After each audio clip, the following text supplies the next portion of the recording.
دنیا میں ساری چاہتیں کسی کی بھی پوری نہیں ہوتی. یہ تو ہو ہی نہیں سکتا کہ آپ جو چاہیں وہ ہو جائے. لوگ وزیر اعظم بنتے ہیں, جیل میں چلے جاتے ہیں. حقیقت ہے یہ. کہاں کہاں انسان پہنچتا ہے, پھانسی کے پھندوں پہ لٹک جاتے ہیں, اور معلوم نہیں کیا کیا ہوتا ہے. تو ساری چاہتیں نہیں پوری ہونے والی ہیں آپ کی. تو اب حل کیا ہے اس کا کہ بھئی ہر خواہش پوری کرو, یہ تو ہو نہیں سکتا. تو بھائی سمجھوتا کر لو. کیا خیال ہے؟ جب بھی کوئی مصیبت آئے پہلے تو کوشش کرو مصیبت نہ آئے. اپنی حماقتوں ایسی کام نہ کرو جس سے ٹینشن والا معاملہ پیدا ہو. میں نے بتایا تھا نا جمعے کے بیان میں, لڑکیوں سے دوستی لگانا, یہ چیزیں آپ کی ٹینشن میں اضافہ کریں گی, کمی نہیں کریں گی. حقیقت ہے یہ. تو یہ چرس پی رہا ہے, چرسیوں میں اٹھ رہا بیٹھ رہا ہے, چرس پینے سے ٹینشن بڑھتی ہے, کم نہیں ہوتی. جب نہیں ملے گی تو پاگل ہوگا نا.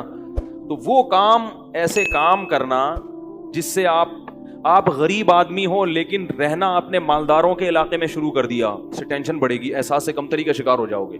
یار اس کے پاس بھی گاڑی, یار اس کے پاس کروڑا, میرے پاس رکشا, خامخواہ. تو آپ کو چاہیے تھا کہ جب آپ رکشا ہے تو ایسے علاقے میں جاؤ جہاں سب کے پاس کیا ہے, رکشا ہے, دکان پکوڑوں کی ہے اور سوچیں کروڑوں کی. یہ خامخواہ میں لوگ ٹینشن میں آئے ہوئے ہیں.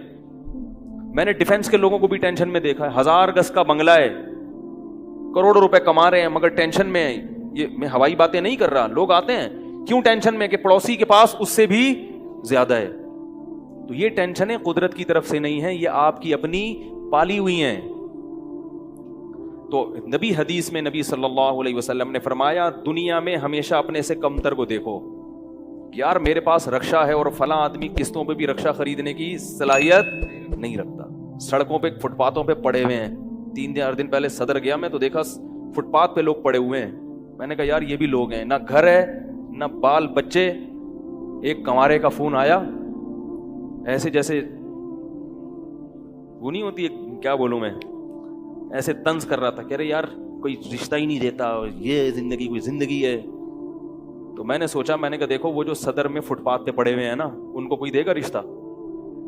میں نے کہا تمہیں ابا نے گھر میں رکھا ہوا ہے, روٹی پانی پنکھا سب مل رہا ہے, دعا کرتے ہیں اللہ کوئی انتظام کر دے. نہیں کر رہے تو ان لوگوں کو دیکھو جن کو روٹی پانی بھی نہیں مل رہا. تو اپنے سے کمتر کو دیکھا جائے دنیا کے معاملے میں, اس سے آپ احساس کمتری کا شکار نہیں ہوں گے. تو ٹینشن ختم کرنے کی ایک بہت بڑی ذریعہ یہ ہے کہ اگر پھر بھی کوئی مصیبت آ گئی تو تقدیر کا سوچا جائے کہ جو چیز مقدر میں ہے وہ ٹل نہیں سکتی. اور دنیا مسافر خانہ ہے, یہاں اگر ٹینشن ہے تو وہ بھی عارضی, یہاں کی خوشی بھی عارضی. ایک آدمی کے بچے بچھڑ گئے, طلاق ہوئی میاں بیوی میں, بیوی بچوں کو لے گئے فرار. اب وہ میرے پاس آیا, ایسے بیچارہ, ظاہر ہے بچے تو یاد آتے ہیں, ایسے اس کی حالت خراب, سٹریس. تو میں نے کہا کیس کرو عدالت میں. کہہ رہے عدالت میں کیس سے کوئی فائدہ نہیں ہے, نہیں ملیں گے بچے. بہت میں نے حل بتایا, یہ کر لو, تمام حل ناکام. میں نے کہا پھر یوں کرو. کیا کرو؟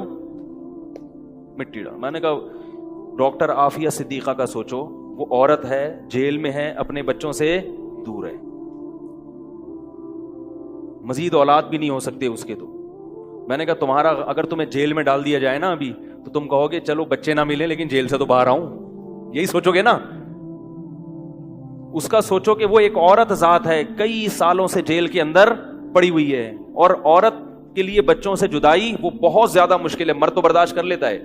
تو میں نے کہا اب جو چیز بس میں نہیں ہے اس پہ غم کرنا فضول, مٹی ڈالو ایسے, اور شادی کرو اور مزید نئے بچے پیدا کرو. جب ادھر دوسری اولاد آئے گی تو ادھر سے ذہن آپ کا ہٹ جائے گا.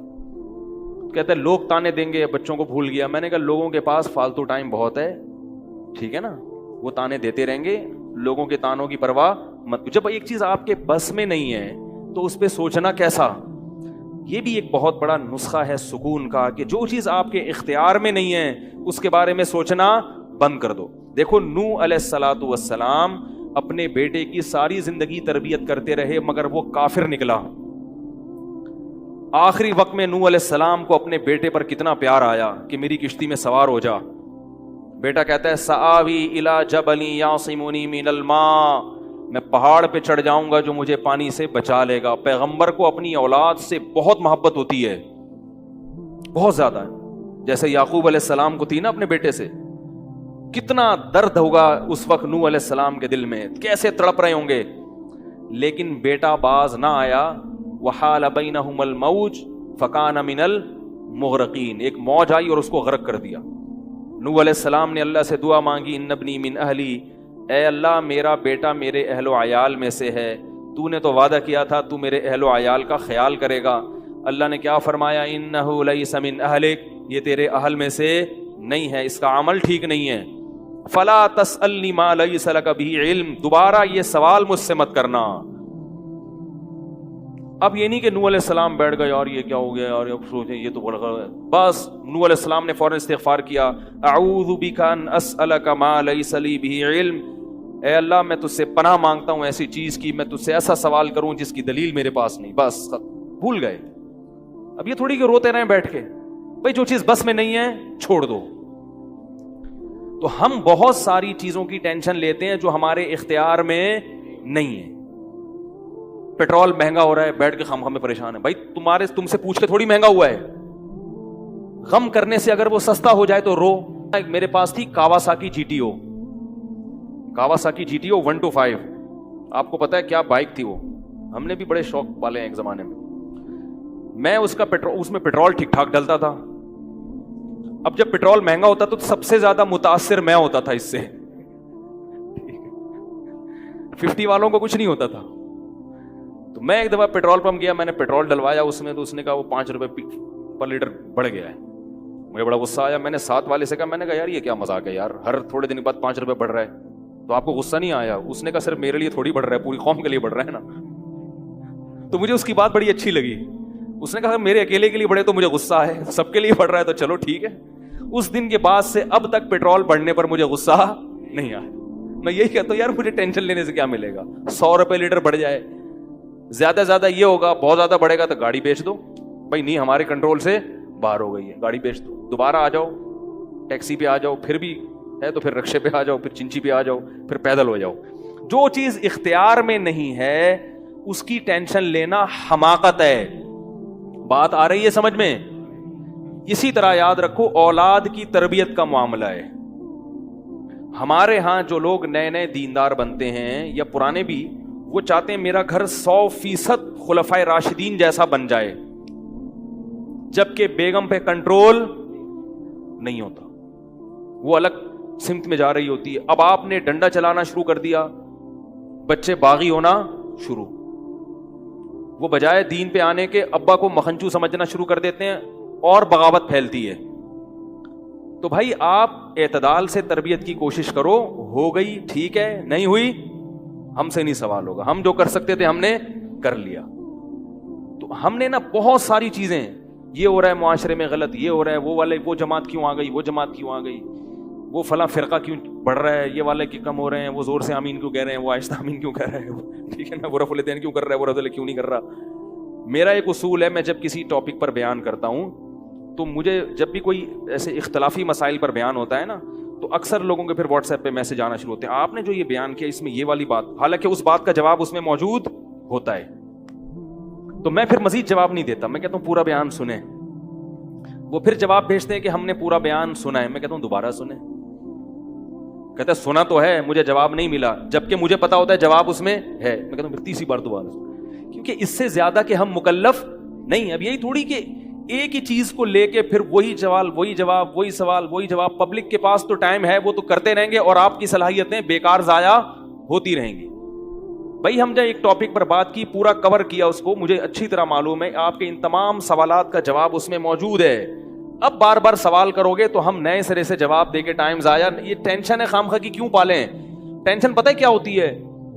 ٹینشن یہ ہوتی ہے کہ یار اتنی تفصیل سے میں نے بیان کیا, پھر بھی لوگوں کی سمجھ میں نہیں آ رہا, ہائے یہ کیا یار, یہ کیا. اس سے آپ خامخواہ میں آپ کے سر کے بال غائب ہوتے رہیں گے. تو ہم یہی کہیں گے اے اللہ ہم سے جو ہو سکا تھا ہم نے کر دیا, اب سمجھ میں آنا سمجھانا کس کے بس میں ہے؟ اللہ کے بس. نبی کی بات سب کی سمجھ میں نہیں آئی, اور اللہ تعالیٰ نے نبی کو کتنی تسلی دی ہیں قرآن میں. نبی کو بار بار کہا کہ آپ جو سمجھا رہے ہیں پھر بھی یہ نہیں سمجھ رہے تو ٹینشن نہ لیں. کیوں؟ نبی کو اگر زیادہ ٹینشن ہوگی تو کام کون کرے گا؟ قرآن میں سینکڑوں آیتیں ہیں جو صرف تسلی پر مبنی ہیں، جن میں نبی کو کیا دی جا رہی ہے؟ تسلی. لعلک باخع نفسک علی آثارہم، کہیں ایسا نہ ہو کہ ان کی ہدایت کے پیچھے آپ کی جان ہی ہلاک ہو جائے، یعنی غم سے. کیونکہ نبی صلی اللہ علیہ وسلم حیران ہوتے تھے کہ ان کو میں نے معجزے بھی دکھا دیے، اور میں نے بتایا کہ یہ بت ہیں جن جو نہ سن سکتے ہیں، نہ دیکھ سکتے ہیں، نہ بول سکتے ہیں، ہر طرح سے سمجھا دیا. ٹھیک ہے، اور میری 40 سالہ زندگی بھی انہوں نے دیکھی کہ زندگی میں کبھی میں نے جھوٹ نہیں بولا، امین اور صادق مشہور ہوں. اور یہ پیغمبروں کا انتظار بھی کر رہے تھے کہ ایک نبی آنے والا ہے. سب چیزیں ہو گئیں پھر بھی نہیں مان رہے، تو ٹینشن تو ہوتی ہے نا. تو قرآن نبی کو کیا کہہ رہا ہے کہ مزید ٹینشن لیں؟ نہ قرآن ٹینشن کیا کر رہا ہے؟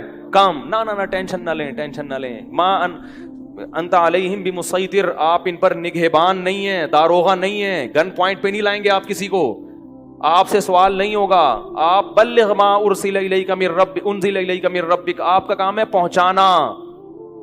یہاں تک کہ اپنے سگے چچا ایمان نہیں لے کر آ رہے، جنہوں نے آپ کو پالا بچپن سے. چلو وہ تو دشمن تھے، وہ ایمان نہ لائیں تو انسان صبر کرتا ہے، یہ تو دشمن ہے.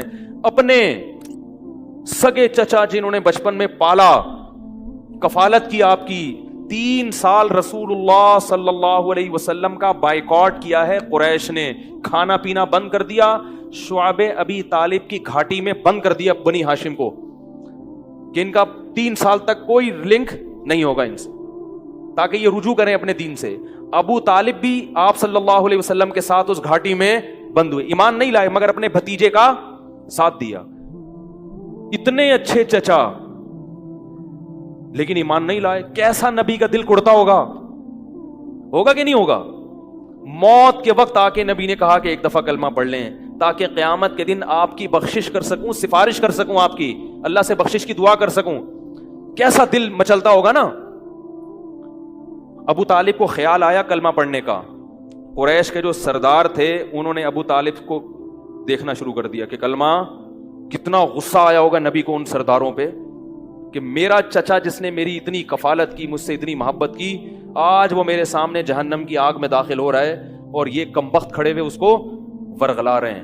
ابو طالب نے چند اشعار کہے کہ اگر مجھے یہ ڈر نہ ہوتا کہ عرب کہیں گے کہ ساری زندگی اسلام نہیں لایا، موت کے وقت موت کے ڈر سے باپ دادا کا دین چھوڑ دیا، یہ ڈر نہ ہوتا تو آئے محمد آج میں تیری آنکھیں کلمہ پڑھ کے ٹھنڈی کر دیتا. لیکن اس کو انہوں نے غیرت کا مسئلہ بنا لیا کہ میں مروں گا تو سردار کہیں گے کہ یہ ایک زبان والا نہیں ہے. زبان تبدیل کر لی انہوں نے. کرنا تھا تو پہلے ہی مان لاتا نا، اب کیوں؟ اور وَلَقَدْ عَلِمْتُ بِأَنَّ دِينَ مُحَمَّدٍ مِّن خَيْرِ أَدْيَانِ الْبَرِيَّةِ كُلِّهَا، مجھے یقین ہے کہ محمد جو میرا بھتیجا دین لے کر آیا ہے تمام دنیا کے دینوں میں سب سے افضل ہے. لولا الحذار لولا الملامت او حذار مسبت، اگر ملامت کا خوف یا لوگوں کے برے بھلے کہنے کا خوف نہ ہوتا تو آج میں اپنے بھتیجے کی آنکھیں ٹھنڈی کر دیتا. کیسا دل کڑا ہوگا میرے بھائی، کیسا، جس کو جہنم کی آگ کا یقین ہے اور ان کو معلوم ہے کہ میرا چچا جہنم کی آگ میں داخل ہونے والا ہے، کیسا تڑپ رہے ہوں گے. اور ابو طالب کی آنکھیں بند ہو گئیں. نبی صلی اللہ علیہ وسلم اتنے غمزدہ ہوئے. اللہ نے پھر کیا دی؟ تسلی کی آیتیں کہ ٹینشن نہ لو. یہ میں آپ کو کیوں واقعات سنا رہا ہوں کہ جب اتنے بڑے بڑے غم کے واقعات میں اللہ ٹینشن لینے کو پسند نہیں کر رہے تو ہماری چھوٹی چھوٹی، اس کی پکوڑے کی دکان چل گئی، میری دکان بند ہو گئی، اس کو سواری مل گئی ہے بھائی رکشے میں، مجھے سواری نہیں ملی، ان چیزوں میں ٹینشن لینے کا کیا مطلب؟ بہت مشکل ہے یار، کیا کریں یار. ہماری ٹینشن یہی ہوتی ہے نا یار، سیٹنگ وہاں چل رہی تھی، ابا نے رشتہ وہاں طے کر دیا. یہ کوئی ٹینشن کی چیز ہے؟ ٹینشن تو وہ ہے جو نبی کو ہوئی تھی. یہی ٹینشن ہے آج کل. تو نبی کو کس قدر غم ہوا ہوگا. غیرت بھی ہے نبی میں، حیا بھی ہے، محبت بھی ہے، لیکن اللہ کیا کہہ رہے ہیں؟ ٹینشن نہ لیں. کیوں؟ وہی اصول جو میں نے آپ کو بیان کیا کہ جو چیز اختیار میں نہیں ہے اس پر ٹینشن نہیں لینی چاہیے. انک لا تہدی، یہ آیتیں نازل ہوئیں، من احببت ولکن اللہ یہدی من یشاء. اے محمد، جس سے آپ محبت کرتے ہیں اس کو ہدایت دینے کے مالک نہیں ہے. محبت الگ چیز ہے، ہدایت ہمارے ہاتھ میں ہے، آپ کے ہاتھ میں نہیں ہے. اب اگر نبی اسی غم کو لے کے بیٹھے رہتے تو کہاں سے دعوت اور تبلیغ کا کام ہوتا؟ آپ صلی اللہ علیہ وسلم سے حضرت عائشہ نے پوچھا کہ ابو طالب جو اتنی خدمت کرتا تھا آپ کی، کرتے تھے اور اتنا کچھ انہوں نے کیا، کیا یہ نیکیاں قیامت کے دن کام آئیں گی؟ آپ نے فرمایا ہاں۔ کتنا کام آئیں گی کہ جہنم کے نچلے طبقے سے اللہ اٹھا کے اوپر والے طبقے میں لے آئے گا، اور پاؤں میں صرف آگ ہوگی مگر اس سے دماغ ایسے کھولے گا جیسے ہانڈی۔ ابو طالب پورے جہنم کی آگ میں نہیں ہوں گے، صرف ان کے پاؤں جہنم کی آگ میں ہیں۔ اس سے پتہ چلتا ہے کافر کی نیکیاں کام تو آتی ہیں مگر عذاب کم کرنے میں، عذاب ختم کرنے میں نہیں۔ بھی ہم دیکھتے ہیں کہ دنیا میں بہت کچھ غلط ہو رہا ہے، دلائل کے انبار لگا دو پھر بھی لوگ نہیں مانتے، اور فرقواریت، ایک دوسرے پہ تان و تشنی، گھریلو حالات میں گڑبڑ، تو اس میں اگر آپ ٹینشن لینا شروع کر دو گے تو پھر سوائے ڈپریشن کی گولیوں کی ایک نئی ٹینشن لگ جائے گی۔ جس دن گولی نہیں کھائی اس دن عجیب سا ہو گیا۔ ڈپریشن کا مریض کو جس دن گولی نہ ملے وہ خود گولی کی طرح بن جاتا ہے، وہ پھر کئی لوگوں کو گولیاں کھانی پڑتی ہیں اس سے بات چیت کے بعد۔ تو اس لیے میرے بھائی دو چیزیں یاد رہیں گی، ایک نیند اور دوسرا ٹینشن جتنا ہو سکے، پھر بھی اللہ کی طرف سے ہوتی ہے، ایسا نہیں ہے کہ ناممکن ہے 100% ختم ہو جائے، یہ تو ممکن نہیں ہے، لیکن بہت سی چیزیں خود مسلط کی ہوئی ہیں۔